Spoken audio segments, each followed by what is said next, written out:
Hi hello నమస్తే welcome back to Surat Bombay discount store. మీకోసం మరొక లైవ్ అప్డేట్ చూడండి.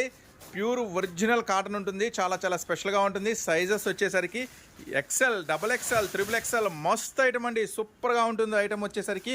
సో ఈ స్టాకు మీకు Surat Bombay discount store Guntur city మార్కెట్లో ఉంటుంది మన షాపు. ఇది కంప్లీట్గా సూరత్ వాళ్ళ షాప్ అండి. అమ్ముకునే వాళ్ళకైతే ది బెస్ట్ కలెక్షన్, డైలీ ఇలా పార్సిల్ టు పార్సిల్స్ వస్తూనే ఉంటాయి. సో ఒకసారి మనం దీన్ని గమనిద్దాం ఎలా వస్తుంది ఏంటి అనేది. సో ఇది వచ్చేసి చూడండి అహ్మదాబాద్ ప్రైస్ అండి. ఇప్పుడు మీ ముందే పార్సిల్స్ ఓపెన్ చేశాం కదా. సో అహ్మదాబాద్లో కంపెనీ దగ్గరే 295 రూపీస్ ఉంది. సో ఈరోజు నేను మీకు అందిస్తున్నాను సూపర్ ప్రైస్ 285 రూపీస్ మాత్రమే. సో చూడండి దీంట్లో XL, double XL, triple XL చూడండి. టాప్ వచ్చేసరికి సూపర్గా ఉంటుంది. చూడండి కార్డ్ సెట్స్కి వస్తుంది కదా, అలా వస్తుంది అనమాట బటన్ స్టైల్. సో టాప్ అంతా బటన్ స్టైల్ ఉంటుంది, మధ్యలో రింగ్ వస్తుంది, belt. So XL, double XL, triple XL. So 3 సైజెస్లో అవైలబుల్ ఉందంటే. సో పాకెట్ కూడా వస్తుంది, సూపర్గా ఉంటుంది. సెట్ వైజ్ తీసుకోవాలి, ఒక సెట్కి 4 ఉంటాయి. ఇలా సెట్ వైజ్ తీసుకోవాలి. ఈరోజు ఆఫర్ ప్రైస్ 285 రూపాయలు మాత్రమే. సో తొందరగా షాప్కి వచ్చేసేయండి. ఇలాంటి కలెక్షన్ కావాలంటే సూరత్ వాళ్ళ షాప్ అండి, గుంటూరు సిటీ మార్కెట్లో ఉంటుంది. తప్పకుండా విజిట్ చేయండి.